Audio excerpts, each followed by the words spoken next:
नमस्कार। आज सुनिए मुंशी प्रेमचंद की लिखी कहानी कायर। युवक का नाम केशव था, युवती का प्रेमा। दोनों एक ही कॉलेज के और एक ही क्लास के विद्यार्थी थे। केशव नए विचारों का युवक था, जात पात के बंधनों का विरोधी। प्रेमा पुराने संस्कारों की कायल थी, पुरानी मर्यादाओं और प्रथाओं में पूरा विश्वास रखने वाली। लेकिन फिर भी दोनों में गाढ़ा प्रेम हो गया था और यह बात सारे कॉलेज में मशहूर थी। केशव ब्राह्मण होकर भी वैश्य कन्या प्रेमा से विवाह करके अपना जीवन सार्थक करना चाहता था। उसे अपने माता पिता की परवाह न थी, कुल मर्यादा का विचार भी उसे स्वांग सा लगता था। उसके लिए सत्य कोई वस्तु थी तो प्रेम थी, किंतु प्रेमा के लिए माता पिता और कुल परिवार के आदेश के विरुद्ध एक कदम बढ़ाना भी असंभव था। संध्या का समय है। विक्टोरिया पार्क के एक निर्जन स्थान में दोनों आमने सामने हरियाली पर बैठे हुए हैं। सैर करने वाले एक एक करके विदा हो गए, किंतु ये दोनों अभी वहीं बैठे हुए हैं। उनमें एक ऐसा प्रसंग छिड़ा हुआ है जो किसी तरह समाप्त नहीं होता। केशव ने झुंझला कर कहा, इसका यह अर्थ है कि तुम्हें मेरी परवाह नहीं है। प्रेमा ने उसको शांत करने की चेष्टा करके कहा, तुम मेरे साथ अन्याय कर रहे हो केशव, लेकिन मैं इस विषय को माता पिता के सामने कैसे छेड़ूं, ये मेरी समझ में नहीं आता। वे लोग पुरानी रूढ़ियों के भक्त हैं। मेरी तरफ से कोई ऐसी बात सुनकर मन में जो जो शंकाएं होंगी, उनकी तुम कल्पना कर सकते हो। केशव ने उग्र भाव से पूछा, तो तुम भी उन्हीं पुरानी रूढ़ियों की गुलाम हो? प्रेमा ने अपनी बड़ी बड़ी आंखों में मृदु स्नेह भरकर कहा, नहीं, मैं उनकी गुलाम नहीं हूं, लेकिन माता पिता की इच्छा मेरे लिए और सब चीजों से अधिक मान्य है। तुम्हारा व्यक्तित्व कुछ नहीं है, ऐसा ही समझ लो। मैं तो समझता था कि ये ढकोसले मूर्खों के लिए ही हैं, लेकिन अब मालूम हुआ कि तुम जैसी विदुषियाओं भी उनकी पूजा करती हैं। जब मैं तुम्हारे लिए संसार को छोड़ने को तैयार हूं तो तुमसे भी यही आशा करता हूं। प्रेमा ने मन में सोचा, मेरा अपनी देह पर क्या अधिकार है? जिन माता पिता ने अपने रक्त से मेरी सृष्टि की है और अपने स्नेह से उसे पाला है, उनकी मर्जी के खिलाफ कोई काम करने का उसे कोई हक नहीं। उसने दीनता के साथ केशव से कहा, क्या प्रेम स्त्री और पुरुष के रूप ही में रह सकता है, मैत्री के रूप में नहीं? मैं तो आत्मा का बंधन समझती हूं। केशव ने कठोर भाव से कहा, इन दार्शनिक विचारों से तुम मुझे पागल कर दोगी प्रेमा। बस इतना ही समझ लो, मैं निराश होकर जिंदा नहीं रह सकता। मैं प्रत्यक्षवादी हूं और कल्पनाओं के संसार में प्रत्यक्ष का आनंद उठाना मेरे लिए असंभव है। यह कहकर उसने प्रेमा का हाथ पकड़कर अपनी ओर खींचने की चेष्टा की। प्रेमा ने झटके से हाथ छुड़ा लिया और बोली, नहीं केशव, मैं कह चुकी हूं कि मैं स्वतंत्र नहीं हूं।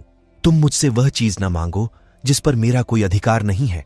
केशव को अगर प्रेमा ने कठोर शब्द कहे होते तो भी उसे इतना दुख न हुआ होता। एक क्षण तक वह मन मारे बैठा रहा, फिर उठकर निराशा भरे स्वर में बोला, जैसी तुम्हारी इच्छा। आहिस्ता आहिस्ता कदम सा उठाता हुआ वहां से चला गया। प्रेमा अब भी वहीं बैठी आंसू बहाती रही। रात को भोजन करके प्रेमा जब अपनी मां के साथ लेटी तो उसकी आंखों में नींद न थी। केशव ने उसे एक ऐसी बात कह दी थी जो चंचल पानी में पड़ने वाली छाया की तरह उसके दिल पर छाई हुई थी। प्रतिक्षण उसका रूप बदलता था, वह उसे स्थिर न कर सकती थी। माता से इस विषय में कुछ कहे तो कैसे, लज्जा मुंह बंद कर देती थी। उसने सोचा, अगर केशव के साथ मेरा विवाह न हुआ तो उस समय मेरा क्या कर्तव्य होगा? अगर केशव ने कुछ उद्दंडता कर डाली तो मेरे लिए संसार में फिर क्या रह जाएगा? लेकिन मेरा बस ही क्या है? इन भांति भांति के विचारों में एक बात जो उसके मन में निश्चित हुई वह यह थी कि केशव के सिवा वह और किसी से विवाह न करेगी। उसकी माता ने पूछा, क्या तुझे अब तक नींद न आई? मैंने तुझसे कितनी बार कहा कि थोड़ा बहुत घर का कामकाज किया कर, लेकिन तुझे किताबों से ही फुर्सत नहीं मिलती। 4 दिन में तू पराये घर जाएगी, कौन जाने कैसा घर मिले। अगर कुछ काम करने की आदत न रही तो कैसे बाह होगा? प्रेमा ने भोलेपन से कहा, मैं पराये घर जाऊंगी ही क्यों? माता ने मुस्कुराकर कहा, लड़कियों के लिए यही तो सबसे बड़ी विपत्ति है बेटी। माँ बाप की गोद में पलकर ज्यों ही सयानी हुई दूसरों की हो जाती है। अगर अच्छे प्राणी मिले तो जीवन आराम से कट गया, नहीं रो रो कर दिन काटना पड़ा। सब कुछ भाग्य के अधीन है। अपनी बिरादरी में तो मुझे कोई घर नहीं भाता, कहीं लड़कियों का आदर नहीं। लेकिन करना तो बिरादरी में ही पड़ेगा। न जाने यह जात पात का बंधन कब टूटेगा। प्रेमा डरते डरते बोली, कहीं कहीं तो बिरादरी के बाहर भी विवाह होने लगे हैं। उसने कहने को कह दिया, लेकिन उसका हृदय कांप रहा था कि माताजी कुछ भांप न जाईं। माता ने विस्मय के साथ पूछा, क्या हिंदुओं में ऐसा हुआ है? फिर उसने आप ही आप उस प्रश्न का जवाब भी दिया, और 2-4 जगह ऐसा हो भी गया तो उससे क्या होता है। प्रेमा ने इसका कुछ जवाब न दिया। भय हुआ कि माता कहीं उसका आशय समझ न जाए। उसका भविष्य एक अंधेरी खाई की तरह उसके सामने मुंह खोले खड़ा था, मानो उसे निगल जाएगा। उसे न जाने कब नींद आ गई। प्रातःकाल प्रेमा सोकर उठी तो उसके मन में एक विचित्र साहस का उदय हो गया था। सभी महत्वपूर्ण फैसले हम आकस्मिक रूप से कर लिया करते हैं, मानो कोई दैवी शक्ति हमें उनकी ओर खींच ले जाती है। वही हालत प्रेमा की थी। कल तक वह माता पिता के निर्णय को मान्य समझती थी, पर संकट को सामने देखकर उसमें उस वायु की हिम्मत पैदा हो गई थी जिसके सामने कोई पर्वत आ गया हो।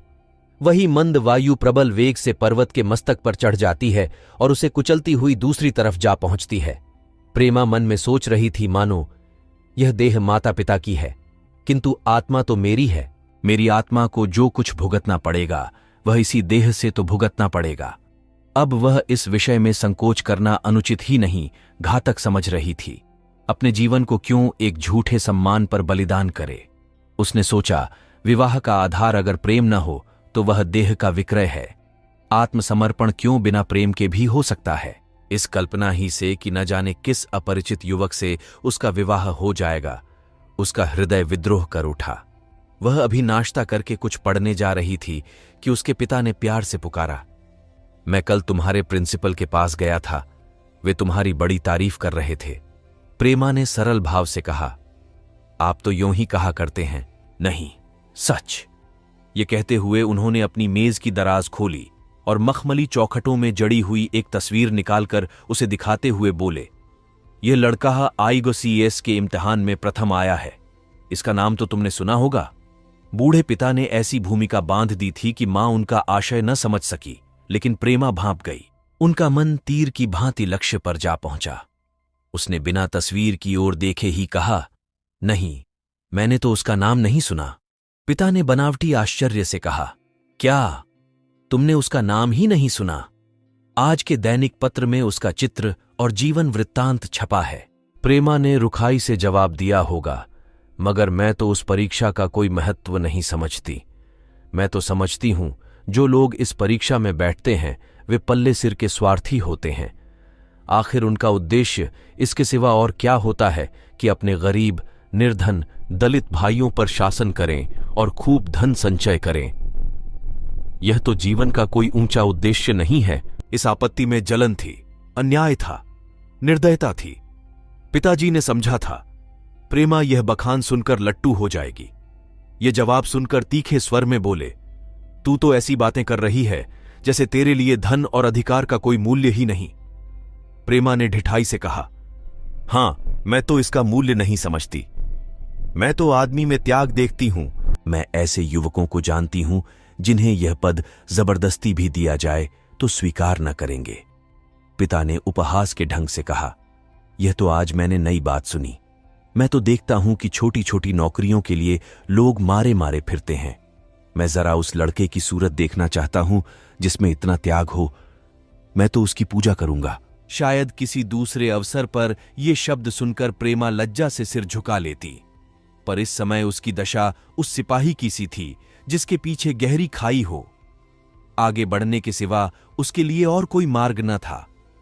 अपने आवेश को संयम से दबाती हुई, आंखों में विद्रोह भरे, वह अपने कमरे में गई और केशव के कई चित्रों में से वह एक चित्र चुनकर लाई जो उसकी निगाह में सबसे खराब था और पिता के सामने रख दिया। बूढ़े पिताजी ने चित्र को उपेक्षा के भाव से देखना चाहा, लेकिन पहली दृष्टि ही में उसने उन्हें आकर्षित कर लिया। ऊंचा कद था और दुर्बल होने पर भी उसका गठन, स्वास्थ्य और संयम का परिचय दे रहा था। मुख पर प्रतिभा का तेज न था, पर विचारशीलता का कुछ ऐसा प्रतिबिंब था जो उसके मन में विश्वास पैदा करता था। उन्होंने उस चित्र की ओर देखते हुए पूछा, यह किसका चित्र है? प्रेमा ने संकोच से सिर झुकाकर कहा, यह मेरे ही क्लास में पढ़ते हैं। अपनी ही बिरादरी का है। प्रेमा की मुखमुद्रा धूमिल हो गई। इसी प्रश्न के उत्तर पर उसकी किस्मत का फैसला हो जाएगा। उसके मन में पछतावा हुआ कि व्यर्थ मैं इस चित्र को यहां लाई।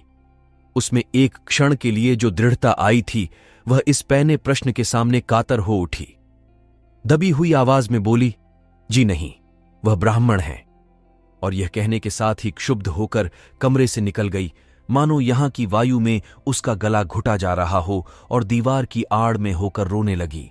लाला जी को तो पहले ऐसा क्रोध आया कि प्रेमा को बुलाकर साफ साफ कह दें कि यह असंभव है। वे उसी गुस्से में दरवाजे तक आए, लेकिन प्रेमा को रोते देखकर नम्र हो गए। इस युवक के प्रति प्रेमा के मन में क्या भाव थे यह उनसे छिपा न रहा। वे स्त्री शिक्षा के पूरे समर्थक थे, लेकिन इसके साथ ही कुल मर्यादा की रक्षा भी करना चाहते थे। अपनी ही जाति के सुयोग्य वर के लिए अपना सर्वस्व अर्पण कर सकते थे, लेकिन उस क्षेत्र के बाहर कुलीन से कुलीन और योग्य से योग्य वर की कल्पना भी उनके लिए असह्य थी। इससे बड़ा अपमान वे सोच ही न सकते थे। उन्होंने कठोर स्वर में कहा, आज से कॉलेज जाना बंद कर दो। अगर शिक्षा कुल मर्यादा को डुबोना ही सिखाती है तो कुशिक्षा है। प्रेमा ने कातर कंठ से कहा, परीक्षा तो समीप आ गई है। लाला जी ने दृढ़ता से कहा, आने दो। और फिर अपने कमरे में जाकर विचारों में डूब गए। 6 महीने गुजर गए। लाला जी ने घर में आकर पत्नी को एकांत में बुलाया और बोले, जहां तक मुझे मालूम है केशव बहुत ही सुशील और प्रतिभाशाली युवक है। मैं तो समझता हूं प्रेमा इस शोक में घुल घुल कर प्राण दे देगी। तुमने भी समझाया, मैंने भी समझाया, दूसरों ने भी समझाया, पर उस पर कोई असर ही नहीं होता। ऐसी दशा में हमारे लिए और क्या उपाय है? उनकी पत्नी ने चिंतित भाव से कहा, कर तो दोगे, लेकिन रहोगे कहां? न जाने कहां से यह कुलच्छनी मेरी कोख में आई। लाला जी ने भवें सिकोड़कर तिरस्कार के साथ कहा, यह तो 1000 दफा सुन चुका, लेकिन कुल मर्यादा के नाम को कहां तक रोए। चिड़िया का पर खोलकर यह आशा करना कि वह तुम्हारे आंगन में ही फुदकती रहेगी भ्रम है। मैंने इस पर ठंडे दिल से विचार किया है और इस नतीजे पर पहुंचा हूं कि हमें इस आपद धर्म को स्वीकार कर लेना ही चाहिए। कुल मर्यादा के नाम पर मैं प्रेमा की हत्या नहीं कर सकता। दुनिया हंसती हो हंसे, मगर वह जमाना बहुत जल्द आने वाला है जब ये सभी बंधन टूट जाएंगे। आज भी सैकड़ों विवाह जात पात के बंधनों को तोड़कर हो चुके हैं। अगर विवाह का उद्देश्य स्त्री और पुरुष का सुखमय जीवन है तो हम प्रेमा की उपेक्षा नहीं कर सकते हैं।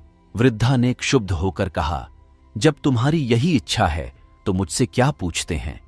लेकिन मैं कह देती हूं कि मैं इस विवाह के नजदीक न जाऊंगी, न कभी इस छोकरी का मुंह देखूंगी। समझ लूंगी जैसे और सब लड़के मर गए वैसे यह भी मर गई। तो फिर आखिर तुम क्या करने को कहती हो? क्यों नहीं उस लड़के से विवाह कर देते? उसमें क्या बुराई है? वह 2 साल में सिविल सर्विस पास करके आ जाएगा। केशव के पास क्या रखा है? बहुत होगा, किसी दफ्तर में क्लर्क हो जाएगा। और अगर प्रेमा प्राण हत्या कर ले तो कर ले, तुम तो उसे और शह देते हो। जब उसे हमारी परवाह नहीं है तो हम उसके लिए अपने नाम को क्यों कलंकित करें? प्राण हत्या करना कोई खेल नहीं है, यह सब धमकी है। मन घोड़ा है, जब तक उसे लगाम न दो पर हाथ भी न रखने देगा। जब उसके मन का यह हाल है तो कौन कहे केशव के साथ ही जिंदगी भर निबाह करेगी। जिस तरह आज उससे प्रेम है उसी तरह कल दूसरे से हो सकता है। तो क्या पत्ते पर अपना मांस बिकवाना चाहते हो?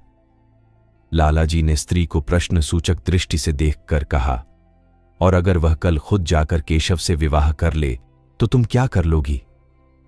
फिर तुम्हारी कितनी इज्जत रह जाएगी? वह चाहे संकोचवश या हम लोगों के लिहाज से यूं ही बैठी रहे, पर यदि जिद पर कमर बांध ले हम तुम कुछ नहीं कर सकते। इस समस्या का ऐसा भीषण अंत भी हो सकता है, यह इस वृद्धा के ध्यान में भी न आया था। यह प्रश्न बम के गोले की तरह उसके मस्तक पर गिरा। एक क्षण तक वह अवाक के बैठी रह गई, मानो इस आघात ने उसकी बुद्धि की धज्जियां उड़ा दी हों। फिर पराभूत होकर बोली, तुम्हें अनोखी ही कल्पनाएं सूझती हैं। मैंने तो आज तक कभी भी नहीं सुना कि किसी कुलीन कन्या ने अपनी इच्छा से विवाह किया है। तुमने न सुना हो, लेकिन मैंने सुना है और देखा है, और ऐसा होना बहुत संभव है। जिस दिन ऐसा होगा उस दिन तुम मुझे जीती न देखोगे। मैं यह नहीं कहता कि ऐसा होगा ही, लेकिन होना संभव है। तो जब ऐसा होना है तो इससे तो यही अच्छा है कि हम ही इसका प्रबंध करें।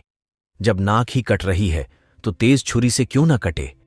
कल केशव को बुलाकर देखो क्या कहता है। केशव के पिता सरकारी पेंशनर थे, मिजाज के चिड़चिड़े और कृपण। धर्म के आडंबरों में ही उनके चित्त को शांति मिलती थी। कल्पना शक्ति का अभाव था, किसी के मनोभावों का सम्मान न कर सकते थे। वे अब भी उस संसार में रहते थे जिसमें उन्होंने अपने बचपन और जवानी के दिन काटे थे। नवयुग की बढ़ती हुई लहर को वे सर्वनाश कहते थे और कम से कम अपने घर को दोनों हाथों और दोनों पैरों का जोर लगाकर उससे बचाए रखना चाहते थे।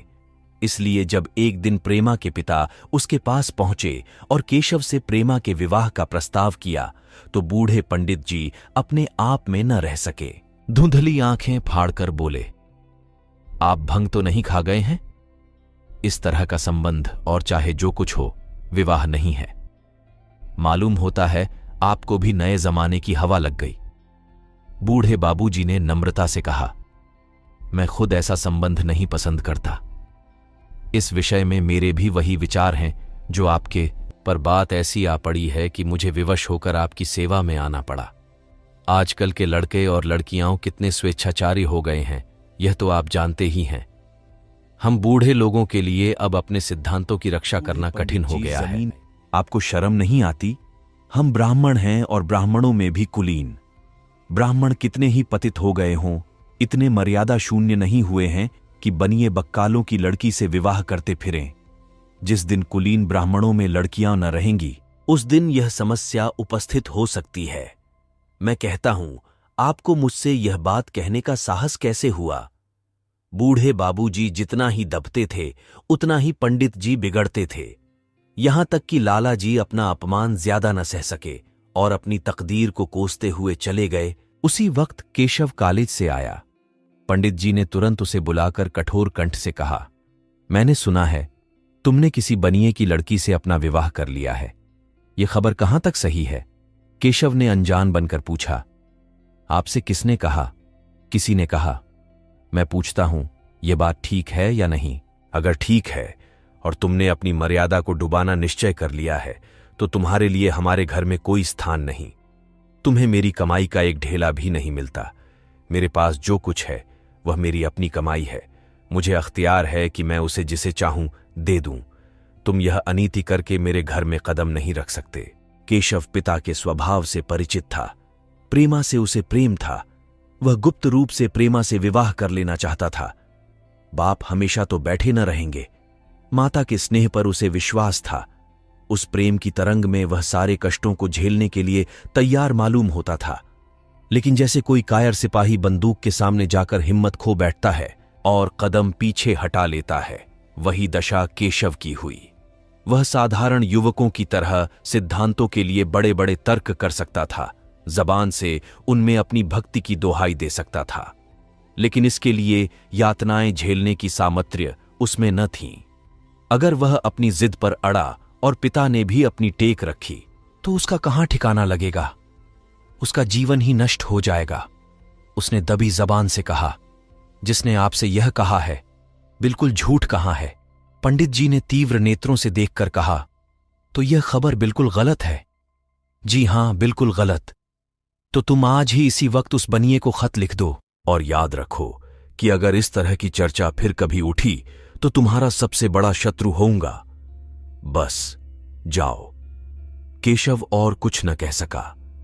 वह यहां से चला तो ऐसा मालूम होता था कि पैरों में दम नहीं है।